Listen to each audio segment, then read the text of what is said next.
Interceptor modify பண்ணி நாங்கள் ஒரு ஜிடியாக மாற்றிருக்கோம். ஒரே ஒரு பாட்டோட காஸ்ட் மட்டும் பார்த்து ஷாக்கான. ஓகே, ஓப்பன் விட ஆரம்பிக்கலாம்.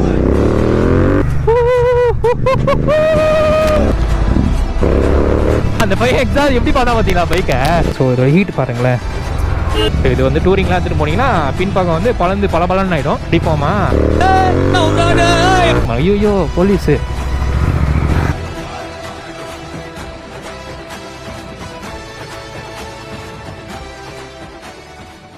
வணக்கம்ல மாப்ள. ஸோ கைஸ், நான் தான் உங்கள் மிஸ்டர் ஃப்ளாஷ். ஸோ இந்த vlogல என்ன பார்க்க போகிறோம் பார்த்தீங்கன்னா, இந்த மாடிஃபை பண்ண ஜிடி தாங்க. சரி மாடிஃபை பண்ண ஜிடி இல்லை, இது ஒரு இன்டர்செப்டர் மாடிஃபை பண்ணி ஜிடி மாதிரி நாங்கள் மாற்றிருக்கோம். இதே நாங்கள் ஜிடியாக மாற்றிருக்கோம்னு பார்த்தீங்கன்னா தெரியாது, எனக்கே தெரில ஏமாற்றணுன்ட்டு. என் ஃப்ரெண்டு டேனி வந்து 2020 வந்து இந்த இன்டர்செப்டர் வாங்கியிருந்தான். கொஞ்ச நாளைக்கு பார்த்தீங்கன்னா வந்து ஜிடி மாதிரி ஓட்டிட்டு இருந்தான். திடீர்னு பார்த்தீங்கன்னா அவனுக்கு கொஞ்சம் ஆசை வந்துச்சு, நம்ம வந்து ஜிடினே வாயில வருது, இதை இன்டர்செப்டராக ஓட்டிட்டு இருந்தான். அதுக்கப்புறம் பார்த்தீங்கன்னா இது வந்து ஜிடியாக மாற்றலாம்னு சொல்லிட்டு அவனுக்கு ஆசை வந்துச்சு. இதை கன்வெர்ட் பண்ண முடியும்னு சொல்லிட்டு அவனுக்கு தெரிஞ்சுது. ஸோ இதை வந்து கன்வெர்ட் பண்ணலான்னு சொல்லிட்டு நான் இது வந்து ஃபுல்லாக கொஞ்சம் மாடிஃபை பண்ணியிருக்கான். டேங்க்கு, ஹேண்டில் பார்ஸ், அதுக்கப்புறம் எக்ஸாஸ்ட்டு, இதோட சீட்டு கூட வந்து பார்த்தீங்கன்னா டூரிங் சீட் மாதிரி போட்டிருக்கான். ஸோ இதோட காஸ்ட் என்ன வந்துச்சு, இதோட ரைடிங் எக்ஸ்பீரியன்ஸ் எப்படி இருக்குன்னு சொல்லிட்டு இந்த vlogல பார்க்க போகிறோம். ஸோ சேனலுக்கு யாராவது சந்தி நான் மறக்காம சப்ஸ்கிரைப் பண்ணி பெல் ஐகான் தொட்டுக்கோங்க. உங்கள் அன்பாக இருப்பையும் கொடுத்துட்டே இருங்க. ஸோ நம்ம கிட்டத்தட்ட பார்த்தீங்கன்னா 10K கிட்ட தொட போகிறோம். ஸோ மறக்காம சப்ஸ்கிரைப் பண்ணிக்கோங்க. வீடியோ பார்க்குற எல்லாரும் சப்ஸ்கிரைப் பண்ணிக்கோங்க. ஸோ அவ்வளோதாங்க, வாங்க வீடியோக்குள்ள போகலாம். You know what time it is? Disco time.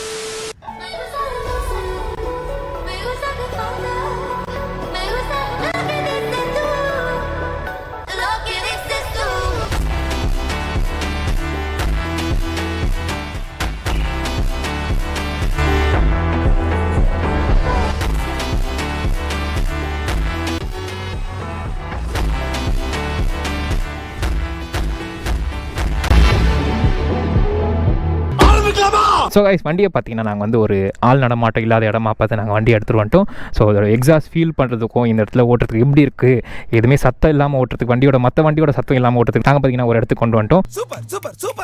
So first இன்ஜின்லேருந்து ஆரம்பிக்கிறேன். ஸோ இது வந்து ஒரு பேரல் ட்வின் சிலிண்டர் இன்ஜின். இது ஒரு மான்ஸ்டர் இன்ஜின் கூட சொல்லலாம். 648cc உள்ளது. இது வந்து ஏர் அண்ட் ஆயில் கூலிங் இன்ஜின் சொல்லாங்க. ஸோ இதில் வந்து ஏர் கூலிங், இது ரேடியேட்டர் தெரியுமா, அதில் வந்து ஆயில் கூலிங் வரும். ஸோ இதில் லிக்விட் கூலிங் வராது. ஸோ இது ஏன் கூலண்ட் தரலன்னு எனக்கு தெரியல, அதை நான் ரிசர்ச் பண்ண மாட்டேன். ஸோ இதுவும் ஜிடியோட இதுவும் ஒன்னான்னு பார்த்தீங்கன்னா, ஐயோ அதை பார்க்க மாட்டேனே. ஸோ இந்த இன்ஜினும் ஜிடியோட இன்ஜினும் ஒன்றா பார்த்தீங்கன்னா அது ரெண்டுமே ஒரே இன்ஜின் தான். ஸோ இது பார்த்தீங்கன்னா 47 bhp பவர், அதுக்கப்புறம் பார்த்தீங்கன்னா 52 Nm ஆஃப் டார்க் வந்து ப்ரொடியூஸ் பண்ணோம். ஸோ மாடிஃபிகேஷன் பார்த்தீங்கன்னா ஹேண்டில் பார் நாங்கள் வந்து சேஞ்ச் பண்ணியிருக்கோம். இது ஒரு 4 பார்ட் வரும். ஸோ இந்த 2 போல் நட்டு மாதிரி வரும், அதுக்கப்புறம் 2 ராட் வரும். ஸோ இதுதான் பார்த்தீங்கன்னா கிட்டத்தட்ட 7200. ஸோ இது பார்த்தீங்கன்னா ஒரு இன்டர்செப்டர்லேருந்து ஜிடி மாற்றுறது நீங்கள் வந்து இந்த ஹேண்டில் பார் போடுற மாதிரி இருக்கும். உண்மையிலே ரைடிங் எக்ஸ்பீரியன்ஸ் சூப்பராக இருக்குங்க. இதோட அப்ராக்சிமேட் ப்ரைஸ் தான் தெரியும் எனக்கு. 7200 வந்துச்சுன்னு சொன்னேன் என் ஃப்ரெண்டு. எனக்கு கரெக்டாக தெரியல, இப்போ ப்ரைஸ் ஏறி இருக்கலாம். அதுக்கப்புறம் பார்த்தீங்கன்னா பிக்கஸ்ட் மாடிஃபிகேஷன் இந்த 2 எக்ஸாஸ்ட் தாங்க. ஸோ இது பார்த்தீங்கன்னா RRP எக்ஸாஸ்ட். இந்த 2 எக்ஸாஸ்டோட பைப் பார்த்தீங்கன்னா கிட்டத்தட்ட 21,500.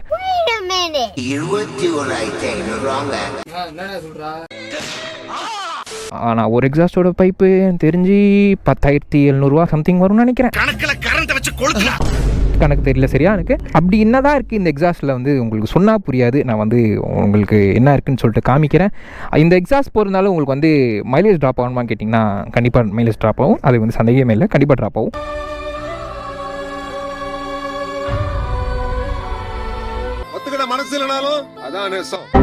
கிட்டத்தட்ட 25 அப்படியே கீழே இறங்கி ட்ராப் ஆகி வரும். அது சரியாக தெரில எனக்கு, ஒரு 4-5 ட்ராப் ஆகிடும். ஸோ வாங்க நம்ம எக்ஸாஸ்ட் நோட்டுக்கு போய் கடவுளின் மோசே கேளுங்கள். அது நியூட்ரல் பண்ண மாட்டேனா. ஸோ எக்ஸாஸ்ட் நோட் கேட்க ஆரம்பிப்போம். அடிப்பொலியாக இருக்குங்க. ஆனால் இந்த வண்டிக்கு வந்து ஹாரன்லாம் இருக்குது. நான் என்ன பண்ணுவேன்னா, இந்த வண்டி ஹாரன்லாம் யூஸ் பண்ண மாட்டேன். நான் எங்கேயாவது போகிறேன்னா ஹாரன் அடிக்கிறப்பெல்லாம் இந்த எக்ஸாஸ்ட்டை ஹாரன் மாதிரி யூஸ் பண்ணிகிட்ருப்பேன். இதிலே பார்த்தீங்கன்னா எல்லாம் பதறி அடித்து வழி விட்டுருவாங்க. உண்மையிலே இந்த எக்ஸாஸ்ட் பயங்கரமாக இருக்கும். வண்டி ஓட்டுற ஃபீலே இந்த எக்ஸாஸ்ட்டில் தாங்க இருக்குது. இதோட நார்மல் எக்ஸாஸ்ட்டில் எப்படி சவுண்டு வரும்னா ஒரு விசில் சவுண்டு மாதிரி வரும். அதுவும் கொஞ்சம் கேட்க நல்லாயிருக்கும். பட் இந்த எக்ஸாஸ்ட்டோட சவுண்டு கேட்கவே வேறு லெவலுங்க. அதுக்கப்புறம் பார்த்தீங்கன்னா சீட்ஸ் மாடிஃபை பண்ணியிருக்காங்க. சீட்ஸ் என்ன சீட்னா இது ஒரு டூரிங் பர்பஸ் சீடு. ஸோ இதோட ப்ரைஸ் பார்த்தீங்கன்னா 3500 கிட்ட வந்துச்சு. ஸோ சீட் எப்படி ரிமூவ் பண்ணுறதுன்னு நான் சொல்லித்தரேன். சீட் வந்து இதை ரிமூவ் பண்ணி இது புஷ் பண்ணி என்னப்பா அது மறந்துட்டேன். அதோ இருக்குது. இதை பிடிச்சி நீங்கள் இழுத்தீங்கன்னா சீட் வந்து ரிமூவ் ஆகிடும். இப்போ திருப்பி சீட் ரிமூவ் பண்ணிவிட்டு சீட் வேணுன்ற போது நார்மல் சீட் மாற்றிக்கலாம். எப்போயாச்சும் சிங்கிள் சீட்னா சிங்கிள் சீட். ஸோ நம்ம வந்து அடிக்கடி வேணும்னா கண்டிப்பாக சேஞ்ச் பண்ணிக்கலாம். ஸோ இந்த சீட்டில் வந்து 2 பேர் போக முடியுமான்னு கேட்டிங்கன்னா இந்த சீட்டில் வந்து 2 பேர் போகிறது கஷ்டம். ஆனால் நாங்கள் போயிருக்கோம்.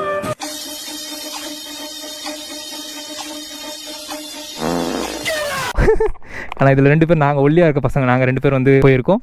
டேனி வந்து பார்த்தானா உண்மையிலே இதை கேட்டானா உண்மையிலே அழுவான். ஸோ இந்த பைக்கு பார்க்க உண்மையிலேயே ஒரு ஜிடி மாதிரி இருந்தாலும் இது ஜிடி கிடையாது. இன்டர்செப்டரை மாடிஃபை பண்ணி நாங்கள் ஒரு ஜிடியாக மாற்றிருக்கோம். ஸோ இது டேங்க் வந்து நம்ம வந்து நார்மல் டேங்க் தான் போட்டிருக்கோம், இன்டர்செப்டர் டேங்க் தான் போட்டிருக்கோம். ஜிடியோட டேங்க் கூட அப்டேட் பண்ணலாம். அது பார்த்தீங்கன்னா கரெக்டாக நம்மளுக்கு வந்து ஒரு 18,000 கிட்ட வரும். ஸோ ஜிடியோட டேங்க் நம்ம வந்து நார்மல் டேங்க் போட்டோம். ஏன்னா மேபி நம்ம வந்து இன்டர்செப்டரை நடுவில் மாற்றிக்கலாம் அப்படின்னு சொல்லிட்டு டேனி வந்து நடுவில் இன்டர்செப்டராக மாற்றிக்கலாம்னு சொல்லிட்டு அந்த டேங்க் போடலை. ஸோ நான் வந்து உண்மையான ஜிடி வந்து கேரளா ரைடில் ஓட்டியிருக்கேன். ஸோ அப்போ பார்த்தீங்கன்னா உண்மையிலேயே ஒரு லாங் ரைடுக்கு பார்த்தீங்கன்னா ஜிடி வந்து கம்ஃபர்டபுள் கிடையாது, பின்னாடிலாம் பழுத்துருங்க. அதுக்கப்புறம் பார்த்தீங்கன்னா இதில் நிறைய அப்டேட் பண்ணலாம். இன்னும் வேணும்னா நம்மளுக்கு வந்து கோட் 6ன்னு சொல்லிட்டு ஒரு அப்டேட் இருக்குது. பாப்ஸ் அண்ட் பேங்க்ஸ் அப்டேட் பண்ணலாம். அது நீங்கள் அப்டேட் பண்ணுறதுல நான் எக்ஸாஸ்ட் வந்து டம் சொல்லிட்டு ஒரு விடிகிற மாதிரி அந்த தான் பாப்ஸ் அண்ட் பேங்க்ஸ் மாதிரி எக்ஸாஸ்ட்லாம் இன்னும் வெடியும். அதுக்கப்புறம் ஏர் ஃபில்டர் கூட நம்ம அப்டேட் பண்ணலாம். நாங்கள் அதெல்லாம் இன்னும் பண்ணலை. மேபி நாங்கள் ஃபியூச்சரில் பண்ண வாய்ப்பு இருக்குது. அதுக்கப்புறம் இந்த வண்டி கண்ட்ரோல் பண்ணவே ஒரு தனி ஒரு திறமை வேணுங்க. எல்லாமே ஈஸி, திறமைக்கு தேங்காய் பால். அதுக்கப்புறம் பார்த்தீங்கன்னா இதோட வெயிட் பார்த்தீங்கன்னா கிட்டத்தட்ட 218 kg கிட்ட வரும். மேபி நாங்கள் அந்த ஹேண்டில் பார் ரிமூவ் பண்ணதில் கேஜி கம்மியாக இருக்கலாம், ஆனால் 200 above தான். ஸோ இதை கண்டிப்பாக வந்து வெயிட் கண்ட்ரோல் பண்ணுறதுக்கு நம்மளுக்கும் அது ஒரு சக்தி வேணும் தனியாக. இதில் வந்து ஒரே ஒரு பாட்டை பார்த்து நான் ஷாக் ஆனது என்னன்னா, ஒரே ஒரு பாட்டோட காஸ்ட் மட்டும் பார்த்து ஷாக் ஆனேன். ஸோ இந்த லிவரோட காஸ்ட் தான். ஸோ இந்த லிவரோட காஸ்ட் மினிமம் 6,000 7,000 வருமா? என்னடா அது ஒரு பிரேக் லிவருக்கு இவ்வளோ காஸ்டான்னு சொல்லிட்டு நான் பார்த்து ஷாக் ஆனது இந்த வண்டியில் தான். எல்லாரும் என்ன ஏமாத்துறாங்க. லிவருக்கு ஏன்டா இவ்வளோ காசு பார்த்தீங்கன்னா அது எனக்கே புரியல. ஸோ இதை கேட்டோன்னே எனக்கே காண்டாயிடுச்சு ஒரு மாதிரி. ஆனால் வெறியாகி மன உளைச்சிக்கு ஆளாயிட்டேன். ஜிடி ஓனர்ஸும் உண்மையிலேயே ரொம்ப பாவங்க. பேசாமல் இது உடஞ்சி சார் நீங்கள் வந்து அப்புறம் ஒரு கிட்டிங் பிளேடு எடுத்து சொருவிட்டு பிரேக்கு வந்து மாடிஃபை பண்ணிக்கோங்க.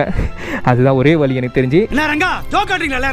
இல்லைனா என்ன பண்ணுங்கள், கிளாசிக்கில் நிறைய இது இருக்குது, கிளாசிக்கோட பிரேக் இருக்குது. ஸோ அதுவே மாடிஃபை பண்ணி போட்டுருங்க. இந்த லிவருக்கு 6,500 நம்ம செலவு பண்ணி போடணும்னு சொல்லிட்டு எனக்கு ரொம்ப மனசு கஷ்டமாக இருக்குது. ஸோ மறக்காமல் ஜிடி ஓனர்ஸ் நீங்களா ஜிடி இல்லை இன்டர்செப்டர் ஓனர்ஸ் நீங்கள் மறக்காமல் வந்து கமெண்ட் பண்ணுங்கள். இல்லை நீங்கள் அழுவுறீங்க. இல்லை சார், இல்லை கண்ணு கலங்குது. நானே வந்து இனிமேல் என் ஃப்ரெண்டு மற்றலாம் ரொம்ப பேசினா லிவர் உடச்சு விட்டுருண்டா அப்படின்னு சொல்லிட்டு மிரட்டலான் இருக்கேன். ஏழை இப்படி பண்ணுறியா மெண்டல் பயிலுலா.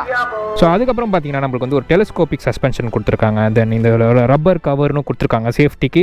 ஸோ மண் எதுவும் உள்ளே போகக்கூடாது, ஆயில் சீல் வந்து சீக்கிரம் போகக்கூடாதுன்றதுக்காக சேஃப்டி கொடுத்துருக்காங்க. ஸோ இதில் பார்த்தீங்கன்னா ஸ்பூக்ஸ் வீல் தான் வரும். ஸோ எனக்கு தெரிஞ்சு இப்போது சேஞ்ச் பண்ணிட்டாங்கன்னு நினைக்கிறேன் டியூப்லெஸ் அல்லாய்க்கு.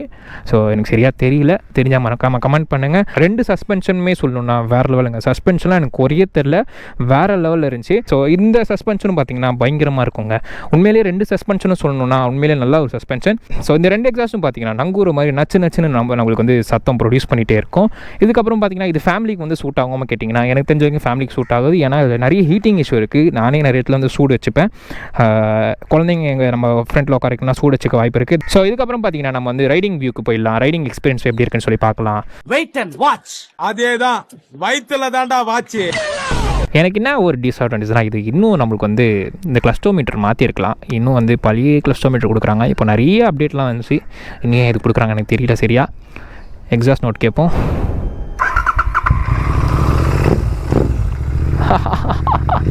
உண்மையிலே வேறு லெவலுங்க.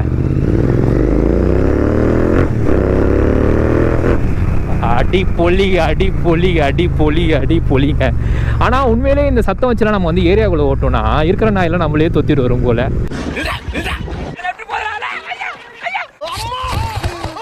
இதை வந்து நான் நைட் நேரத்தில் ஓட்டியிருக்கேன். ஒரு 10-11 மணிக்கு மேலே வந்து இந்த வண்டி எடுத்து நான் ஓட்டிட்டு போனேன். ஒரு வாட்டி என்னை வந்து தொத்திட்டே இருந்துச்சு. ஆனால் மாட்டியிருந்தா என்னை வந்து பிச்சு பொழந்துருக்கும். ஏன் போதாம நைட்டுக்கு போறீங்க?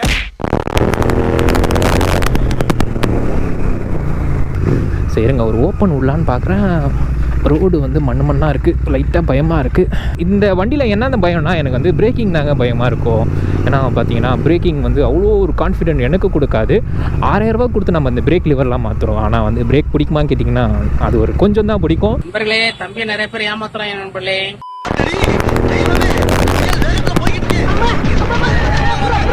வணக்கம்ல மாப்பிள. இதோ பிரேக்கிங் தான் பார்த்தீங்களா, கொஞ்ச நேரத்தில் அள்ள விட்டுருச்சு எனக்கு. இவ்வளோ பிரேக்கு காசு வாங்குறேன், நான் பிரேக் பிடிக்க மாட்டேங்குது அவ்வளோலாம். எனக்கு ஓப்பன் விட்டு பார்ப்போம். அங்கிட்டு வேண்டாம், இங்கிட்டு போவோம். யூட்டன் அடிச்சு பார்ப்போமா?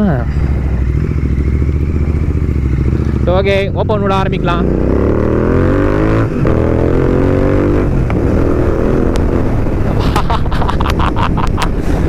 ரொம்ப குஷியோ.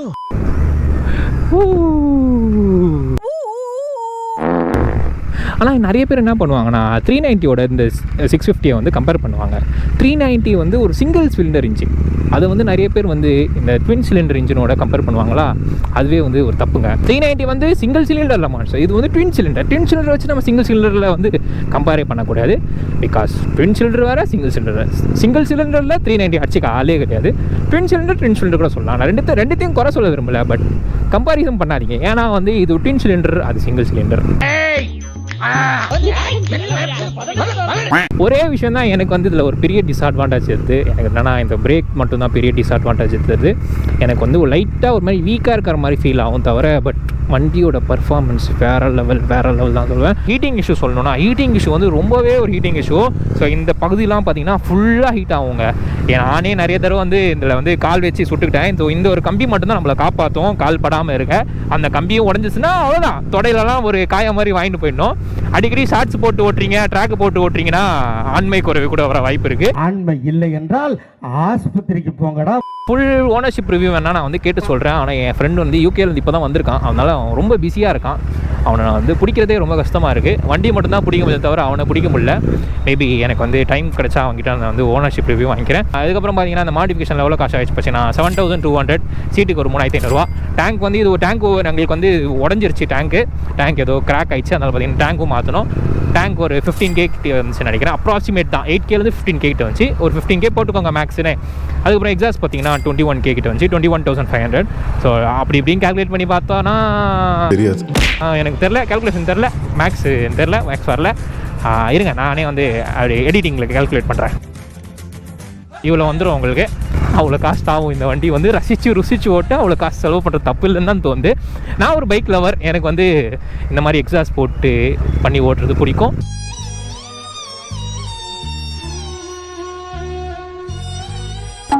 பப்ளிக் ரியாக்ஷன் வேறு அளவு கொடுப்பாங்க. நான் ஒரு சிக்னலில் நின்று வச்சுக்கோங்களேன், இது 2 பாப் கொடுக்குறேன்னா ஒரு மாதிரி எல்லாம் என்னையே தான் பார்ப்பாங்க. நானும் ஒரு நல்ல ரோடு கிடைக்கும், வண்டியை வந்து நல்லா ஃபீல் பண்ணி ஓட்டி பார்க்கலான்னு பார்த்தா எங்கேயுமே ரோடே கிடைக்க மாட்டேங்குது. எல்லாத்துலேயும் டிராஃபிக்காக இருக்குது. வழி விடுங்கப்பா.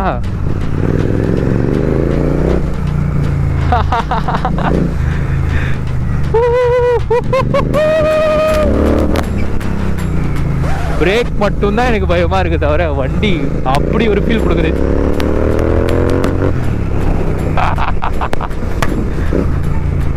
அடி புலி தாங்க.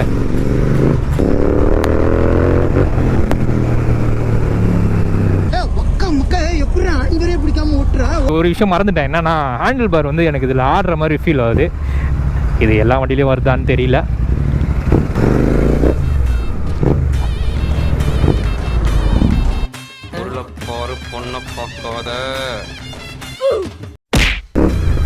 வலிக்கி விட்டுச்சு என்ன இப்போ அந்த மண்ணில்.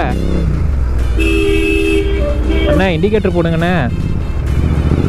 லெஃப்ட் போகிறீங்களா ரைட்டு போகிறீங்களான்னு தெரியாதுல்ல. அட என்னப்பா எல்லாருக்கும் டிராஃபிக்காக இருக்கு. எங்கே போகிறாங்க, இவ்வளோ டிராஃபிக் இருக்கு.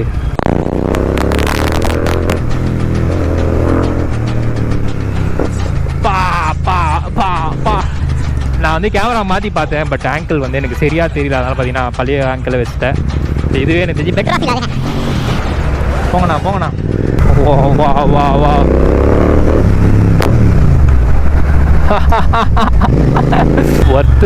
வர்த்து இவ்வளோ செலவு பண்ணி வர்த்தான்னு கேட்டிங்கன்னா வர்த்து. இதுக்கு எவ்வளோனா செலவு பண்ணலாம் வா. நான் உண்மையிலே சொல்கிறேன், இதை அவன் மாற்றினதுலேருந்து எனக்கு ஒரு மாதிரி வண்டி ஓட்டுவே எனக்கு ரொம்ப பிடிச்சிருக்கு. இன்டர்செப்டர் வந்து இப்படி இருக்கும், இப்படி உட்காந்து ஓட்டுற மாதிரி ஸ்டிஃபாக இருக்கும். அது வந்து டூரிங் பர்பஸ்க்குலாம் பயங்கரமாக இருக்கும். இது வந்து டூரிங் பர்பஸ்க்கு இல்லை, இது வந்து சிட்டி பர்பஸ்க்கு யூஸ் பண்ணிக்கலாம். நார்மல் கெஃபே ரேட்டர் மாதிரி இது. ஸோ இது வந்து டூரிங்லாம் எடுத்துகிட்டு போனீங்கன்னா பின்பக்கம் வந்து பலபலன்னு ஆகிடும். அப்புறம் மாலா தான் எல்லாருக்கும் நம்மளுக்கு. ஐயோ இப்படி போகலான்னு பார்த்தா வழி இல்லையே. ஆஹா இப்போ பார்த்தீங்களா விடிஞ்சுது இப்போ எக்ஸாஸ்ட்டு. இப்போ நானும் ஒரு ரோடாக பார்க்குறேன், ஒரு ரோடு காலியாக இருக்கும், இந்த ரோடு காலியாக இருக்குன்னு பார்க்குறேன். கருமம், ஒரு ரோடும் காலியாக இருக்க மாட்டேங்குது. சை வழி விடுங்க ப்ளீஸ். அந்த பைக் எக்ஸாஸ்ட் எப்படி பார்த்தா பார்த்தீங்களா பைக்கை? ஐயோ, இதில் என்னன்னா ஹீட்டிங் இஷ்யூ தாங்க எனக்கு ஒரு மாதிரி பெரிய நெகட்டிவாக தோணுது. என் பக்கத்துல ஒருத்தன் தீஞ்சு போய் உட்காந்து வரான்டா. பார்த்தீங்கன்னா கொஞ்சம் வாட்டர் பிரேக் நிப்பாட்டிட்டேன். ஸோ இதோட ஹீட் பாருங்களேன், எக்ஸாஸ்ட் வரைக்கும் பார்த்தீங்கன்னா அவ்வளோ இருக்குது. ஸோ அதனால தான் வந்து இந்த வண்டி வந்து ஃபேமிலிக்கு வந்து செட் ஆகாது. நான் அதனால தான் சொன்னேன். உண்மையிலே இது ஃபேமிலிக்கு செட் ஆகாது. ஏன்னா அடிக்கடி சூடு வச்சுப்பீங்க, நீங்களே சூடு வச்சுப்பீங்க. நானே நிறைய வாட்டி வந்து சூடு வாங்கியிருக்கேன். அப்போ வந்து என் ஃப்ரெண்டு ஒரு சிரிப்பாக பாருங்க. என்ன ஒரு ஆனந்தம் அந்த கரடி முஞ்சனுக்கு. ஐயோ போலீஸு தைரியமா இருமா. அப்பா விட்டாங்கடா டே. எதிரே பார்க்கல, சந்துக்குள்ள பிடிக்கிறாங்க. நல்ல வேலை நான் வந்து எங்கேயும் அங்கே அந்த இடத்துல பார்த்தீங்கன்னா கொஞ்சம் முறுக்காமல் வந்து கொஞ்சம் சைலண்ட்டாக வந்துட்டேன். இல்லைனா நானும் மாட்டியிருப்பேன் எக்ஸாஸ்ட்டுக்கு. இந்த எக்ஸாஸ்ட் மாட்டினா போலீஸ் பிடிப்பாங்களா கேட்டிங்கன்னா கண்டிப்பாக பிடிப்பாங்க, பிடிக்காமலாம் இருக்க மாட்டாங்க. உங்களை கண்டிப்பாக மடக்கி பிடிப்பாங்க. ஸோ ஆர்ஆர்பி போட்டிருக்கிறது என்னன்னா சத்தம் கொஞ்சம் அதிகமாக கேட்கும். எனக்கு வந்து சத்தம் ரொம்ப சத்தம்லாம் வேணாம் ப்ரோ, கொஞ்சம் கம்மி பண்ணுற மாதிரி ஏதாச்சும் வாய்ப்பு இருக்கான்னு கேட்டிங்கன்னா அதுக்கு வந்து நீங்கள் டிபி கில்லர் போட்டுக்கலாம். இதுலேயே வந்து ஒரு டிபி கில்லர் 2 டிபி கில்லர் வந்திருக்கும். 2 எக்ஸாஸ்ட்க்கு 2 டிபி கில்லர் கொடுப்பாங்க. அந்த 2 டிபி கில்லர் போட்டிங்கன்னா சவுண்டு கொஞ்சம் கம்மியாகிடும். ஸோ சவுண்டு கொஞ்சம் மைல்யூட்டாக இருக்கும். அதுக்கப்புறம் இன்னொரு விஷயம் என்னன்னா, இந்த வண்டியோட வெயிட் சொல்ல மாட்டேன். வெயிட்டு நீங்கள் தயவு செஞ்சு வெயிட்டில் ஏதாவது விழுந்துட்டீங்க, கால் பேலன்ஸ் பண்ணாமல் விழுந்துட்டீங்கன்னா சூடும் வச்சுப்பீங்க. அதுக்கப்புறம் பார்த்தீங்கன்னா தூருக்குள்ளே உங்களுக்கு உசுரே போயிடும்.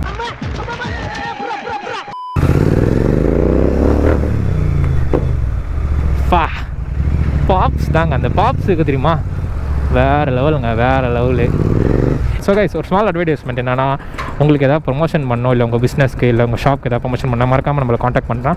நான் வந்து ஒரு சீப்பான ப்ரைஸில் வந்து ப்ரொமோஷன் பண்ணிட்டுருக்கேன். நம்ம இன்ஸ்டாகிராம் ஐடியா இருக்குது. நம்மளோட இன்ஸ்டாகிராம் டேஷ்போர்ட் கிட்டத்தட்ட 1 million to 2 million கிட்ட போயிருக்கு. உங்களுக்கு எதாவது ப்ரொமோஷன் மறக்காமல் என்ன காண்டாக்ட் பண்ணுங்கள். வெறும் ஜென்யூனான ப்ராடக்ட்ஸ் மட்டும் தான் ப்ரொமோஷன் பண்ணுவோம். மற்றபடி நம்ம வந்து பெட்டிங் ஆப்பும் சரி, இல்லைனா நம்மள வந்து கலர் ட்ரேடிங் அந்த மாதிரி ட்ரேடிங் ஆப்லாம் தான் நாங்கள் பண்ண மாட்டோம். ஸோ உங்களுக்கு ஏதாச்சும் ப்ரொமோஷன் பண்ணால் மறக்காமல் என்ன காண்டாக்ட் பண்ணுங்கள், கண்டிப்பாக பண்ணித்தரேன். டிராஃபிக் மணி பார்த்தீங்கன்னா 1 மணிக்கு வீடியோ ஷூட் பண்ணுறேன். என் உசுரை போட்டு, என்னுடைய ஃபுல் பவரை போட்டு, பொட்டன்ஷியலை போட்டு இந்த வீடியோ ஷூட் பண்ணிகிட்ருக்கேன். ஸோ முடிஞ்ச அளவுக்கு உங்கள் ஃப்ரெண்ட்ஸுக்கு இந்த வீடியோவை ஷேர் பண்ணுங்கள். ஜிடி நண்பர்கள் யாராக இருந்தாங்கன்னா, இன்டர்செப்டர்கள் நண்பர்கள் யாராக இருந்தாங்கன்னா, அவங்களுக்கு இந்த மாதிரி மாடிஃபை பண்ணணும்னு ஆசை இருந்துச்சுன்னா மறக்காமல் இந்த வீடியோ மறக்காமல் ஷேர் பண்ணுங்கள். சிங்கிள் போட்டாங்க, பிடிப்போமா?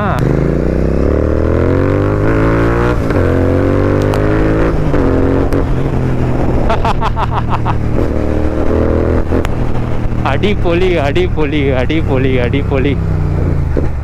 ஆஹா,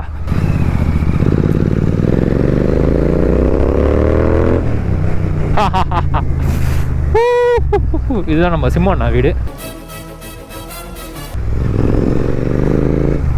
பார்த்தீங்களா, இந்த டாக் வந்து ஒரு முறைக்குது தெரியுமா, உண்மையிலே வந்து கவிருங்க இந்த எக்ஸாஸ்ட்லாம் போட்டு போனீங்கன்னா. அண்ணே இண்டிகேட்டர் போடுங்க, எனக்குன்னே வருவீங்களாடா. ஸோ இந்த ரோடாச்சும் காலியாக இருக்கும். ஐயோ இதுவும் டிராஃபிக்காக இருக்குங்க. ஸோ இந்த ரோடுக்கு வந்தோடனே எனக்கு ஒரு ஞாபகம் வந்துச்சுங்க. ஒரு 5 வருஷம் முன்னாடி பார்த்தீங்கன்னா நான் ஒரு ரோட்டுக்கல்ல ஒரு கடை வேலை செஞ்சுட்டு இருந்தேன். அப்போ வந்து இந்த ரோட்டுக்கல்ல இந்த மாதிரி ரோட்டு கடை இருக்குமா, இந்த மாதிரி ரோட்டுக்கல்ல தான் வந்து கம்மல் விற்றுட்டு இருந்தேன். ஸோ அப்போ வந்து ரொம்ப கஷ்டம். லாக்டவுன் முடிஞ்சு அந்த பீரியட் தான் ஸ்டார்ட் ஆயிடுச்சு. லாக்டவுன் முடிஞ்சு என்கிட்ட வந்து அப்போது காலேஜ் கிடையாது, வீட்டில் வந்து வேலைக்கு போனோம். கொஞ்சம் கஷ்டமான வேலை. ஏன்னா வந்து 8 hours 9 hours கிட்ட வந்து அந்த ரோட்டுக்கல்லே நிற்கணும், அந்த வெயிலே நிற்கணும். ஒரு மாதிரி டயர்டாகிடுங்க உடம்பு. ஏன்னா கால் நின்றுட்டே இருக்கணுமா, கால்லாம் செம்மையாக வலிக்கும், உட்கார இடம் இருக்காது. இப்போ ஏதோ உட்கார சேர்லாம் இப்போ ரெடி பண்ணியிருக்காங்க, அந்த சேர்லாம் போடுறது. ஆனால் முன்னாடி பார்த்தீங்கன்னா அந்த இடமே இருக்காது. இதில் வந்து என்னன்னா, எனக்கு ஒரு நாளைக்கு வந்து 300 ரூபா சம்பளம். அந்த 300 ரூபா சம்பளத்தையும் பார்த்தீங்கன்னா 50 ரூபா சாப்பாடு போய்டுன்னு சொல்லிட்டு சாப்பிடாமல் இருப்பேன். ரொம்ப கஷ்டமாக இருக்கும். என்னடா ஃப்ளாஷே நல்லா பேசிகிட்டு இருந்தேன், இப்போ வந்து நல்லா பூமர் மாதிரி பேச ஆரம்பிச்சுன்னு நினைக்காதீங்க. அந்த இடம் பார்த்தோன்னே எனக்கு கொஞ்சம் ஃபீல் ஆகிடுச்சு. அந்த இடத்துல தான் நின்று 8 மணி நேரம் 9 நேரம் நின்று வேலை செய்வேன். ஒரு நாளைக்கு 300 ரூபா, லீவு கிடையாது. இப்போ ஒரு வாரத்தில் 7 நாள் வேலைக்கு போகணும். ஸ்டார்டிங்கில் நல்லா ஃபன்னாக கொண்டு வந்தேன், நானே எமோஷனல் ஆகிட்டேன். அந்த இடத்த பார்த்தோன்னே எனக்கு எமோஷனல் ஆயிடுச்சு. அந்த இடத்துல நம்ம நின்று வேலை செய்ய மாட்டா அப்படின்னு சொல்லிட்டு அந்த வேலையை நான் இந்த வரைக்கும் வந்து மறக்கவே மாட்டேன். லைஃப்பில் வந்து ஒரு டஃபஸ்டான ஸ்டேஜ்லேருந்து அந்த ஸ்டேஜில் நான் வந்தேன். என் லைஃப்பில் வந்து அந்த ஸ்டேஜில் நான் வந்தேன். ஸோ அந்த வேலையை நான் வந்து என் வாழ்க்கை எப்பயுமே மறக்க மாட்டேன். இந்த வேலைக்கு சேர்றதுக்கு முன்னாடி நான் என்ன பண்ணேன்னா ஒரு அரிசி கடைக்கு வேலைக்கு போனேன். பட் அந்த அரிசி கடை என்ன ஆச்சுன்னா அரிசி மூட்டை தூக்க முடியாமல் வந்து ஒரே நாளில் வீட்டுக்கு ஓடி வந்துட்டேன். நான் அரிசி மூட்டை தூக்க முடியல அப்படின்னு சொல்லிட்டு ஓடி வந்துட்டேன். அங்கே எவ்வளோ சம்பளம் பார்த்தீங்கன்னா 150 ரூபா சம்பளம் எனக்கு. நான் 10வது 11வது படிச்சுட்டு இருப்பேன். அதுதான் என்னோட ஃபஸ்ட்டு வேலையை விட்டு வந்துட்டேன் நான். அதுக்கப்புறம் சின்ன வேலை செஞ்சு காலேஜ் முடிச்சு அதுக்கப்புறம் பார்த்தீங்கன்னா இப்போ காலேஜ் முடிச்சு ஒரு நல்ல ஒரு பிபிஓவில் ஒர்க் பண்ணுறேன்னு வச்சுக்கோங்களேன். இப்போயும் ஒன்றும் பெரிய சம்பாதிப்பலாம் இல்லை, 15,000 20,000 சம்பாதிச்சாலும் போதுமான அளவுக்கு இருக்குது அப்படின்னு சொல்லி ஒரு சாட்டிஸ்ஃபைட் தான். ஸோ அதுலேருந்து என் பைக்ஸுக்கு என் வீட்டுக்கு எனக்கு தேவை உள்ள அளவு செலுத்திட்டு கொஞ்சம் சேவிங்ஸ் பண்ணிகிட்ருக்கேன். ஸோ மேபி இன்னும் கொஞ்சம் யூடியூப்லேயும் நம்ம வந்து நல்ல இன்கம் வாங்குவோம். ஸோ நிறைய பண்ணுவோம். ஸோ அவ்வளோதான், இந்த விழாக்கை தியோரி என் பண்ணிக்கிறேன். சேனலுக்கு யாராவது சந்தேகமாக இருக்கான் சப்ஸ்கிரைப் பண்ணி வெளில கலால் தொட்டுக்கோங்க. 1 பார்த்து எப்படி கொடுத்துட்டே இருங்க. So love you so much. நம்ம எப்படியாவது கிட்டத்தட்ட 10K கிட்ட தொட்டுருவோம். ஸோ அடுத்த விழாக்கில் சந்திப்போம்.